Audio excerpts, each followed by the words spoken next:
A family fortune and hidden strains. Our story begins not on the high seas, but in the complicated heart of a wealthy New England family. Nathan Carman grew up in Connecticut as the only child of Linda Carman and her ex-husband, Clark Carman. Linda's father, Nathan's grandfather, was John Chakalos, a self-made millionaire real estate developer who earned a fortune building nursing homes across New England. John Chakalos had 4 daughters, but Nathan held a special place in his heart as the first male grandchild. The widowed patriarch doted on Nathan, paying for his education, providing housing, and even buying him a horse. To outside observers, the Carmans seemed blessed. A loving grandfather eager to support his daughter and grandson. But beneath the surface, the family dynamics were far more complex. From a young age, Nathan had difficulties fitting in. He was diagnosed with Asperger's syndrome, a form of autism spectrum disorder that can make social interactions challenging.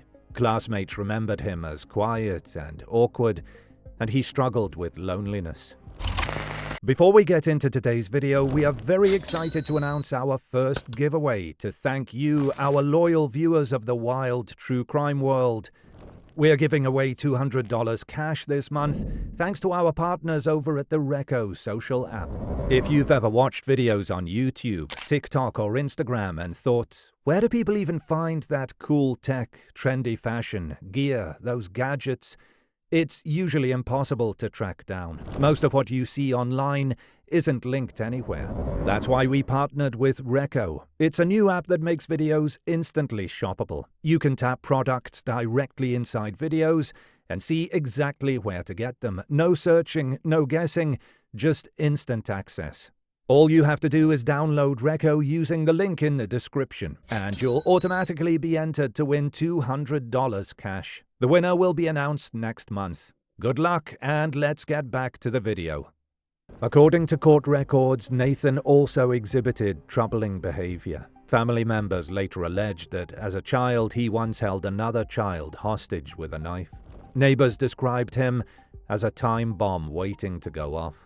Still, Linda loved her son dearly and worked hard to support him.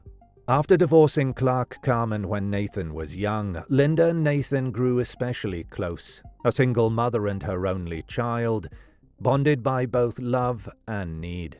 John Chakalos, the wealthy grandfather, was a towering figure in their lives. He was generous and affectionate with Nathan, but his wealth would also become a source of tension. Some relatives quietly worried that the millions in John's estate might fuel greed or conflict within the family. In hindsight, one investigator observed that the Chakalos family was fractured by wealth. Sadly, those fractures would soon split wide open. Just before Christmas 2013, an unfathomable tragedy struck the Carman family. One that planted the seeds of suspicion and set this family on a dark path. The unsolved murder of John Chakalos. In the early hours of December 20th, 2013, a horrific crime shattered the Carman family's world. That morning, one of John Chakalos's daughters arrived at his Windsor, Connecticut mansion and sensed something was wrong. She found the 87-year-old patriarch in bed, lying deathly still. The scene was ghastly. Chakalos had been shot multiple times as he slept, including 2 rifle blasts to the head, leaving blood soaking the sheets. Police noted that valuables and large stashes of cash in the home were untouched, suggesting the motive wasn't robbery, but something far more personal. Who would want this beloved family patriarch dead? Investigators quickly learned that John's last evening had been spent with none other than his grandson, Nathan. 19-year-old Nathan had dinner with his grandfather the night of December 19th, and he was the last known person to see John Chakalos alive. Naturally, police questioned Nathan. At first, he denied owning any firearms beyond a mere air gun. But detectives soon discovered that just weeks before the murder, Nathan had purchased a high-powered Sig Sauer rifle in New Hampshire, a weapon matching the caliber used in the killing. When pressed about this gun, Nathan changed his story. He admitted buying the rifle, but claimed he lost it and had no idea where it went. In fact, that rifle has never been found. Investigators found other troubling signs. Nathan had turned off his cell phone during the window of time his grandfather was likely killed, and later destroyed his computer's hard drive and even the GPS unit from his truck.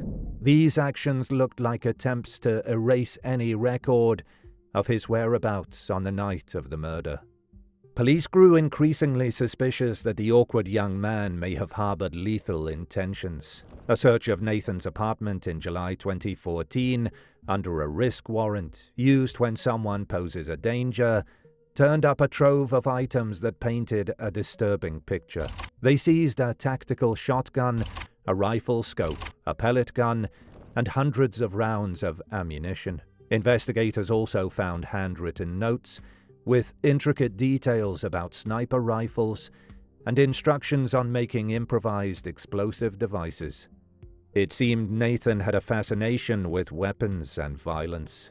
Family members told police about Nathan's past erratic behavior, including the chilling knife incident from his youth. In fact, some relatives were so afraid of Nathan that they hired armed security guards to protect themselves after John's death. One of John's daughters, Valerie Santilli, was utterly convinced of Nathan's guilt from the start. At her father's funeral, she quietly told a family friend, "Nathan killed my father," a stark accusation within hours of laying John to rest. Despite the mounting circumstantial evidence, prosecutors hesitated to charge Nathan in John Chakalos' murder. The case had critical holes. Most notably, the murder weapon was missing, and direct forensic proof was lacking. An arrest warrant application was drafted, but the authorities wanted more concrete evidence. Thus, in this unsolved murder, Nathan remained officially just a person of interest. He steadfastly denied any involvement, claiming he left his grandfather's home that night to meet his mother for an early morning fishing trip and simply got lost en route. Still, at least 1 hour of Nathan's time that night could not be accounted for, investigators noted. With no charges filed, Nathan walked free, but the once warm relations in the Chakalos family had curdled into distrust and fear. In the aftermath, Nathan inherited a portion of his grandfather's fortune, approximately $550,000, which he quickly began to spend. At just 20 years old, Nathan bought himself a secluded house on the Vermont-New Hampshire border and a new boat that he christened the Chicken Pox.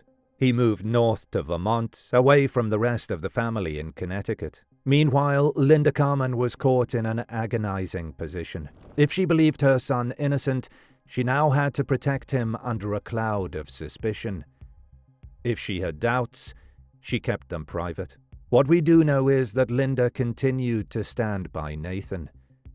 She even joined him for fishing excursions, perhaps hoping to keep him close and nurture their bond, despite her own unease about deep-sea fishing. According to author Casey Sherman, who investigated the case, Linda frequently fished with Nathan to nurture her relationship with her son, even though she did not eat fish and was nervous about going out on the water. Linda's friends knew she found these trips stressful, but a mother's love compelled her to go along anyway. Behind closed doors, Linda took one dramatic precaution. In September 2013, just 3 months before her father's murder, she had quietly rewritten her will to disinherit Nathan entirely. "I have intentionally omitted Nathan and all of his descendants as beneficiaries under my will," her updated will stated bluntly. Instead, Linda designated that her assets, including her beloved horse, Sophie Bell, would go to her 3 sisters if anything happened to her. She never publicly explained why she cut her only son out of her will.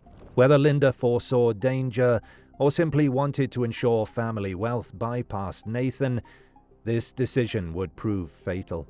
Because soon, mother and son would embark on one last fishing trip together, a voyage from which only one of them would return.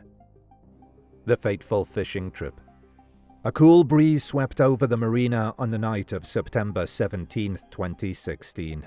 At Ram Point Marina in South Kingstown, Rhode Island, 22-year-old Nathan Carman prepared his 31-foot fishing boat, the Chicken Pox, for an overnight outing with his mother Linda. It was late, around 11 p.m., an unusual hour to depart, but Nathan was eager and restless to get out to sea. Linda, 54, had agreed to this mother-son fishing trip, expecting to be back by morning.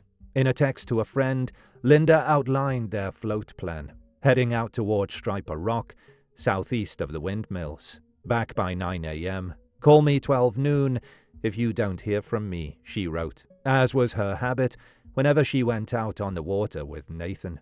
She even sent a photo of the boat's registration number, a small act that hinted at her underlying caution. Linda didn't particularly enjoy these trips. She found night fishing nerve-wracking, and she had work the next day caring for special needs children. But she didn't want Nathan going out alone. My mom and I had an agreement, Nathan later testified.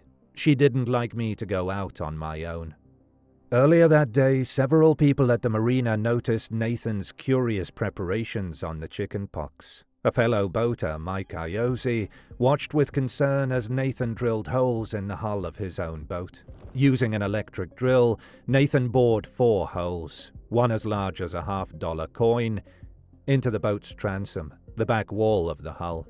He also removed 3 screws that secured the trim tabs, devices important for stabilizing the boat's ride. Iose was alarmed. "What are you doing?" he asked. Nathan replied casually that he was taking out the trim tabs because he thought they weren't necessary. Iose warned him, "You can't fix the trim tabs while the boat's in the water. The boat could sink." But Nathan kept drilling. He then smeared epoxy putty sloppily over the holes, getting it all over his hands and clothes. The patch job looked far from seaworthy. Equally odd, Iose noticed that Nathan's boat had no fishing rods on board, despite his stated plan to head out towards Block Canyon for tuna.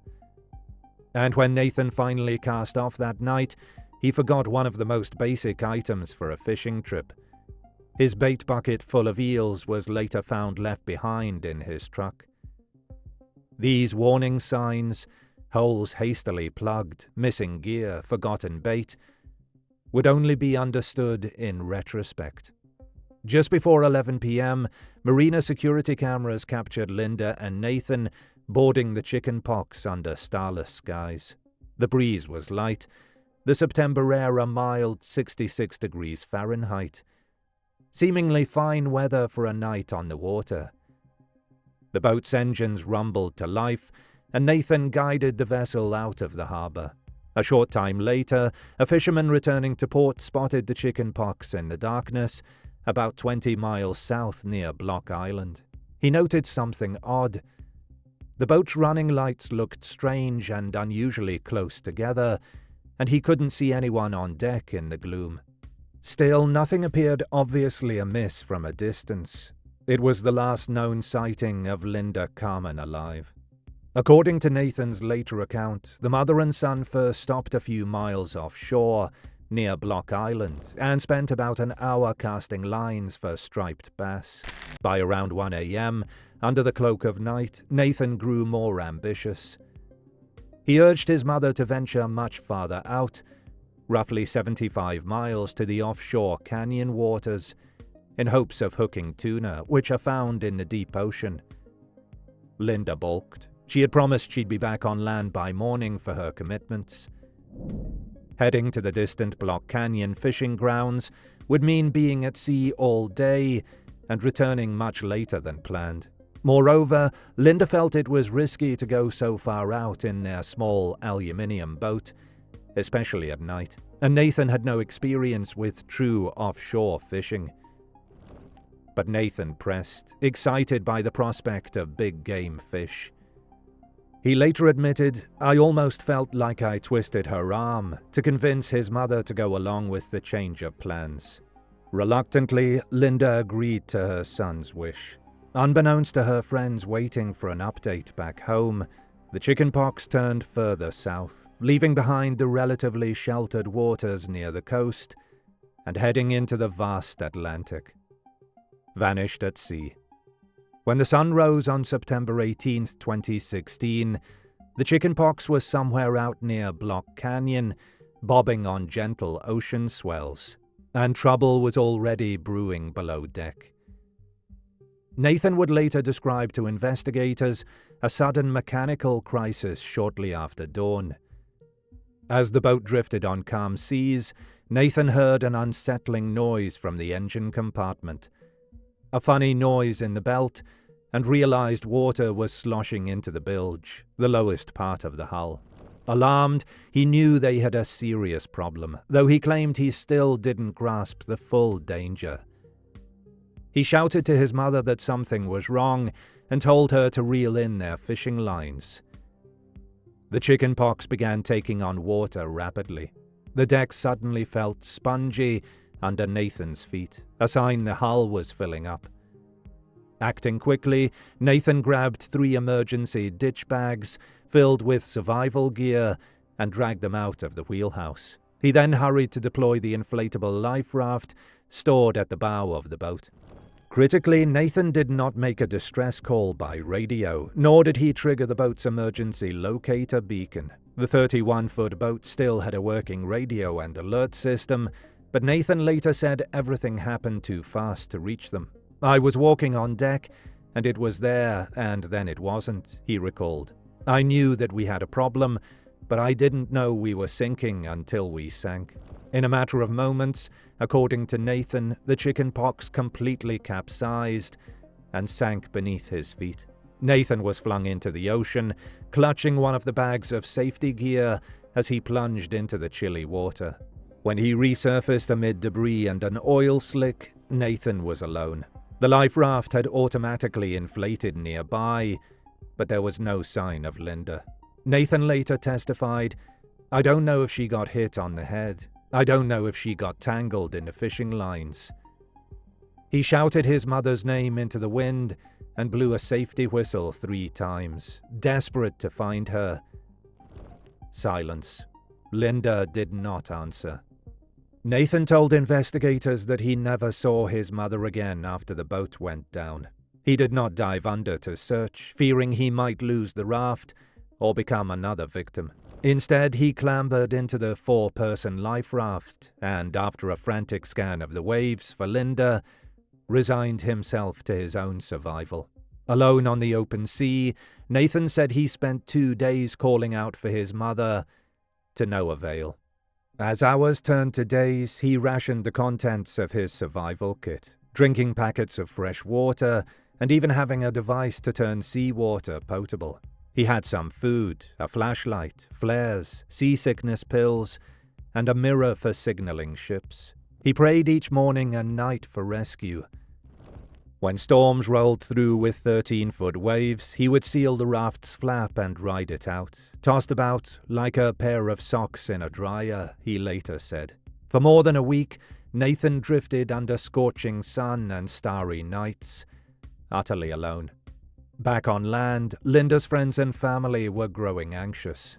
By noon on September 18th, when Linda was supposed to have returned, her close friend Sharon Hartstein had received no word. Texts and calls to Linda's phone were unanswered. By evening, worry turned to panic, and Hartstein alerted the US Coast Guard that Linda and Nathan were overdue and missing. The Coast Guard immediately launched a massive search and rescue operation in the waters off Rhode Island. Over the next week, the Coast Guard scoured over 62,000 square nautical miles, an area the size of Georgia, looking for any trace of the chickenpox or life raft. Planes and helicopters crisscrossed the ocean, ships patrolled the waves, but for days they found absolutely nothing. It was as though the chickenpox had vanished into thin air, one Coast Guard controller recalled, describing the complete lack of debris or oil that would normally mark a sunken boat. Family and friends feared the worst. "This is not normal," Hartstein told a reporter, explaining that Linda would never extend a trip or miss work without informing someone. They clung to hope, but as each hour passed with no sight of the Carmans, hope dwindled. Behind the scenes, as the search continued, investigators began to consider a disturbing possibility. What if this was no tragic accident? When Coast Guard officers contacted Linda's relatives to gather background, Valerie Santilli, Linda's sister, unleashed years of pent-up suspicion. Instead of expressing only worry, she shocked officials by immediately accusing her nephew. Nathan, she said, was a town freak who she believed had murdered John Chakalos in 2013, and now had plenty of reason to kill his mother. Valerie explained that in just a week's time, Linda was due to inherit her late father's New Hampshire mansion as part of the estate settlement, a property worth millions. If Linda died, Nathan, as her son, would presumably inherit that share instead. In other words, she suspected Nathan engineered this disappearance to claim the family fortune. Unbeknownst to Valerie, Linda's updated will meant Nathan wouldn't actually get her money. But at the time, the family believed Linda's wealth would automatically pass to him. Armed with these alarming tips, authorities treated the Carman case not just as a rescue mission, but a potential crime scene. The Coast Guard alerted police in South Kingstown, Rhode Island, who raced to Ram Point Marina. Officers impounded Nathan's pickup truck and Linda's car at the dock to prevent any chance of Nathan slipping away if he turned up safely. Investigators pulled security footage from the marina, which showed Linda arriving and calmly helping load the boat before departure. She did not appear to be under any duress or threat at the dock. Police also began tracking credit card records, in case Nathan had somehow made it ashore and was on the run. It was a tense, uncertain time. Was Nathan a victim lost at sea, or a fugitive perpetrator? By September 24th, a full week after the Carmans vanished, the official search was suspended with heavy hearts. The next day, in a remarkable twist of fate, the case broke open. On Sunday, September 25th, 2016, a freighter named the Orient Lucky was sailing about 100 miles off the coast of Massachusetts when the crew spotted something small bobbing in the waves. As they drew closer, they realized it was an inflatable life raft with a person inside. The crew saw a tall, skinny young man frantically waving his arms. They threw him a life ring and hauled him aboard. It was Nathan Carman, alive after 8 days adrift. Nathan, gaunt and sunburnt but apparently in decent health, told the Orient Lucky's crew that his boat had sunk and his mother was likely dead.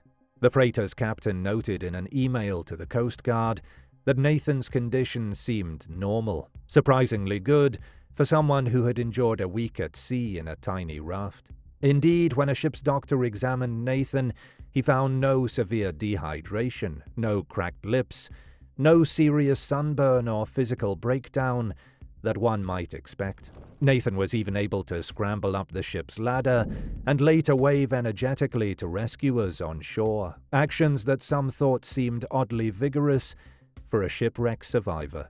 Coast Guard officials couldn't help but be puzzled. To sit in a raft in that position with salt water beating your body for days, he should have been in a much worse condition than he was, said Richard Arsenault, the search and rescue controller who had been on Nathan's case. Seasoned rescuers quietly remarked that Nathan looked like someone who had perhaps been on a cruise ship rather than clinging to life in the open ocean. Nathan was transferred to a Coast Guard facility in Boston on September 27, 2016. The moment he stepped ashore in a white jumpsuit given by his rescuers, he was swarmed by reporters shouting questions. Nathan stared blankly at the cameras, saying nothing as he was escorted inside. For hours, he was interviewed by Coast Guard investigators, including Agent Eric Gemp and Detective Lieutenant Alfred Bucko, one of the Rhode Island officers who first spoke with him after the rescue. Nathan recounted his story, how the boat supposedly sank in seconds, how he tried to find his mother but couldn't, how he survived alone. But the more investigators learned, the less they believed. Experienced Coast Guard officers like Captain W. Russell Webster noted glaring inconsistencies.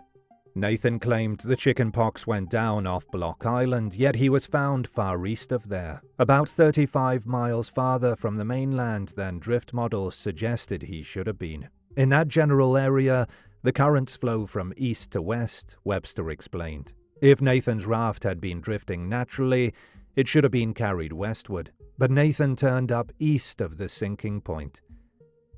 There's no possible way, with the technology we had, that a person who wanted to be found could slip through our nets, Webster said, expressing doubt that an innocent castaway would remain lost during the huge search.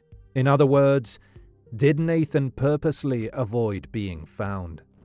Investigators also eyed Nathan's behavior on the Orient Lucky Zone video footage. The crew had recorded parts of the rescue, and in the images Nathan is seen actively waving a makeshift flag to get attention. Gamp pointed out a striking detail. If you're in a life raft for 7 days with limited water and food, are you physically able to move, manipulate, and hold a flag? To these professionals, Nathan's vigor seemed inconsistent with extreme deprivation. Then came another damning clue. When police searched Nathan's recovered truck at the marina, they found the bucket of live eels he'd meant to use as bait, left behind untouched. As one Coast Guard agent noted, if you left the dock and didn't take your bait, then what are you using for bait if you're going fishing? It appeared Nathan might never have intended to fish at all. Suspicion and speculation. In the span of just a few days, Nathan Carman went from being hailed as a miraculous survivor to being eyed as a potential murderer. The court of public opinion shifted almost overnight. Initially, sympathetic news reports spoke of courage and survival. A shy young man tragically losing his mother, but beating the odds at sea. Nathan himself made a brief statement to gathered media outside his Vermont home after returning from Boston. "I feel healthy. Emotionally, I've been through a huge amount," he said, thanking the public for their prayers and asking for continued prayers for his missing mother. At that moment, many saw him as a victim of a terrible accident. But law enforcement was already digging deeper. Only hours after Nathan's return home, police armed with search warrants descended on his isolated house in Vernon, Vermont.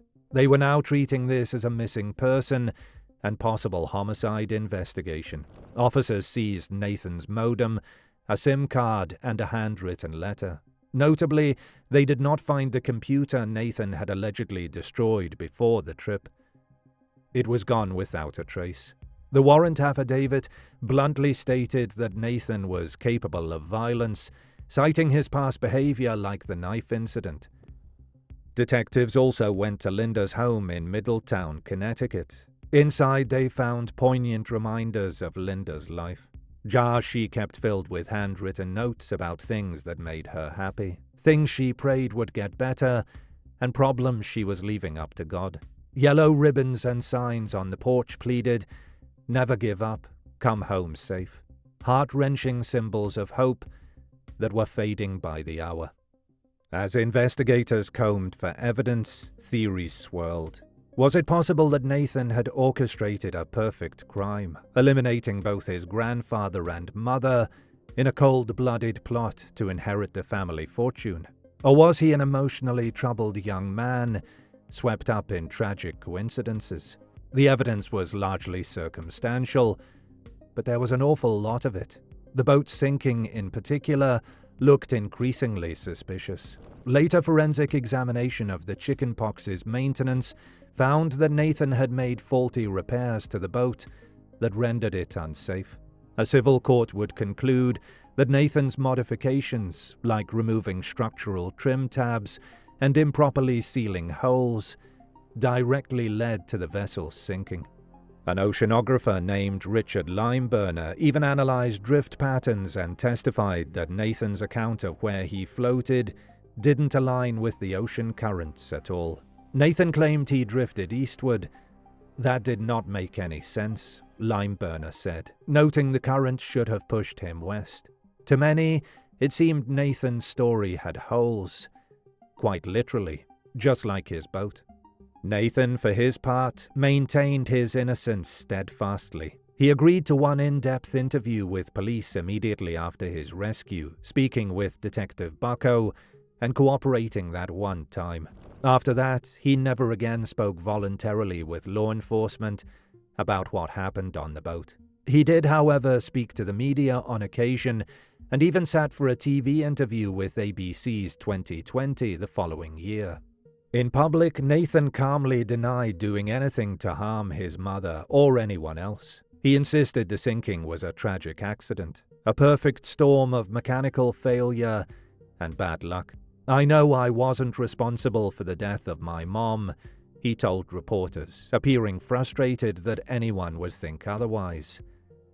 Yet when pressed with tough questions, Nathan could seem evasive or unemotional, which only fueled suspicions. Linda's friends like Sharon Hartstein openly wondered how Nathan could have survived when Linda did not. "I don't know how one got on the raft without the other," Hartstein said, voicing what everyone was thinking. Did they even reach their destination? Did they have the right gear? Where did it happen? The lack of clear answers kept the rumor mill churning. One tangible development came quickly: money. Within a month of his rescue, Nathan filed an $85,000 insurance claim for the loss of the chicken pox. The speed of the claim raised eyebrows. It happened very promptly, and that indicated to me that this guy is really serious, said David Farrell, a lawyer for the boat's insurance company. Insurance investigators found holes in his story and ultimately denied the claim. A judge later ruled in the insurer's favor, deciding that Nathan's own poor repairs caused the sinking, though the court stopped short of declaring it an intentional act or finding him liable for Linda's presumed death. Still, Nathan's bid for the insurance payout only added to the perception that he was coldly calculating. Meanwhile, John Chakalos' estate, valued around $42 to $49 million, remained tied up in probate. The three surviving Chakalos daughters, Linda's sisters, took drastic action to prevent Nathan from receiving any of that fortune. In July 2017, Nathan's aunts filed a lawsuit in New Hampshire invoking the Slayer Rule, which bars a killer from inheriting from their victim. They alleged that Nathan was responsible for their father John's death and that he had also left his mother behind on a sinking boat. Although they stopped short of outright accusing him of murdering Linda in the filing, the implication was clear. If the court agreed, Nathan would not receive the roughly 1/4 share of John's estate that would have passed to Linda and then to Nathan as her heir. This inheritance could have been worth around $7 million or more. The legal battle was bitter. Nathan, acting at times as his own attorney, defended himself in probate hearings, even grilling his aunts on the stand for hours in an effort to access funds set aside for him. He claimed he needed money from his trust to pay mounting legal fees and living expenses, arguing the trust was meant to support him through life. His aunts countered that the trust was a safety net for basic needs, not a legal war chest. During those hearings, a police affidavit came to light stating that Nathan had Asperger's syndrome. Some speculated that his condition might explain his flat affect and odd behaviors, while others saw it as unrelated to the more sinister allegations. In the end, the New Hampshire judge dismissed the Aunt Slayer lawsuit on a jurisdictional technicality, ruling that John Chakalos was a Connecticut resident, so New Hampshire courts weren't the proper venue. The aunts vowed to continue fighting in other courts. For years, John's estate remained unsettled, with the family locked in stalemate and Nathan effectively estranged from his mother's side of the family. Murder at Sea, the criminal case. For several years, the mysteries of the Carman case lingered with no official resolution, but investigators had not forgotten. Behind the scenes, federal authorities were methodically building a case.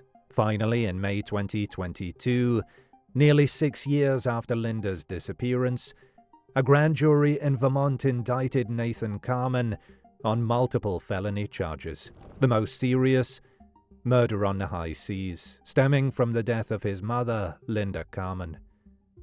The indictment also included several counts of fraud related to the inheritance and insurance schemes. Though John Chakalos' 2013 murder was not charged in this indictment, prosecutors explicitly named Nathan as the person who shot and killed his grandfather as part of a broader pattern of fraud and violence. In chilling detail, the documents alleged that Nathan concocted a number of stories to cover up his crimes, and that the true motive behind both deaths was to accelerate his multi-million-dollar inheritance. According to prosecutors, Nathan had murdered his grandfather with the Sig Sauer rifle to obtain a $550,000 inheritance, spent that money, then killed his mother 3 years later so he could claim the family estate and insurance money. Nathan was arrested at his Vermont home on May 10, 2022. Authorities searching the house found $10,000 in cash stashed away, perhaps a sign he had prepared to flee or fund a defense. He was taken into federal custody, and at his arraignment the next day, Nathan pleaded not guilty to all charges. As marshals led him into the Vermont courtroom, Nathan even shouted to a reporter, "Not guilty," adamantly maintaining his innocence. Given the gravity of the allegations, prosecutors argued Nathan should remain jailed until trial. They also requested a thorough mental health evaluation. A judge agreed, calling Nathan a serious flight risk and ordering him detained pending trial. Nathan's defense attorneys fought for his release, filing a 42-page motion detailing reasons he should be freed, but the court was unmoved. Thus, by late 2022, Nathan Carman sat in a jail cell awaiting a trial that promised to finally uncover the truth. Federal prosecutors prepared to lay out their circumstantial but extensive evidence of a murderous scheme. The sabotaged boat, the lies about the rifle, the odd behavior and inconsistent statements, the financial motive. The defense, it was assumed, would emphasize the lack of direct proof. No eyewitnesses, no recovered weapon, no forensic smoking gun, tying Nathan to either death. They might argue that Nathan's Asperger's made him seem suspicious or unemotional, even when innocent, casting him as a misunderstood scapegoat for two tragic incidents. It would have been a trial to rival the most sensational whodunits, likely to captivate the public with its mix of greed, family betrayal, and mystery on the high seas. A tragic epilogue. That trial would never come. On the morning of June 15, 2023, a jail officer in Keene, New Hampshire, found 29-year-old Nathan Carman unresponsive in his cell. He was pronounced dead shortly after 3 a.m. Authorities said his death was not suspicious, and sources indicated it was likely self-inflicted. In one swift moment, the criminal case against Nathan ended. The charges were dismissed because a defendant cannot be tried after death. The many questions surrounding the Carman family saga, however, did not die with him. News of Nathan's death elicited mixed emotions from those who had followed the case. His aunt, who truly believed Nathan murdered their father and sister, nevertheless chose to attend Nathan's funeral. One of them, Charlene Gallagher, remarked that Nathan should be remembered as a troubled soul. She expressed relief that he was buried in the family plot next to John Chakalos. "He needs to rest," she said somberly. It was a gracious yet heartbreaking acknowledgement that, despite everything, Nathan was family. With Nathan gone, John Chakalos' 2013 murder remains officially unsolved, though investigators consider it an active cold case. Linda Carman's body has never been found, and after 7 years missing, she was finally declared legally dead in 2023, so that her estate could be settled. The wealth that Nathan once stood to inherit will be distributed among other relatives per the wills and probate rulings, closing the chapter on the family fortune that some believe two people paid for with their lives. Yet even with the case closed, the story of Nathan Carman haunts us. In a sense, it is an American tragedy, or as one documentary called it, a modern-day Greek tragedy, involving love, money, and patricide. We are left to wonder, who really was Nathan Carman? Was he a calculating killer who betrayed the family that loved and raised him, or was he himself a victim of mental disturbance and extraordinary circumstances? Casey Sherman, the investigative author who chronicled this case, perhaps put it best. I think he is both a victim and a villain in his own story. Nathan Carman remains an enigma. Nathan's life was marked by isolation and turmoil. A lonely boy who became the prime suspect in the violent deaths of the very people closest to him. He insisted on his innocence to the end, even reportedly leaving behind a final note in his jail cell to explain a very tragic situation, according to his attorney. What that note contains, if it exists, has not been made public. It seems the full truth of what happened to John Chakalos and Linda Carman may have sunk beneath the waves, never to be fully recovered. In the end, we are left with a tale of a family torn apart, a wealthy grandfather slain in his bed, a mother lost at sea, and a son whose salvation and downfall were one and the same. The Nathan Carman story raises more questions than it answers, and perhaps that is why it continues to fascinate and haunt everyone who hears it. Was it greed? Was it madness? Or was it something else altogether? We may never know the whole story behind the Carman family's dark secrets, but one thing is certain. The calm surface of this family's life hid treacherous depths, and the truth lies somewhere in those uncharted waters.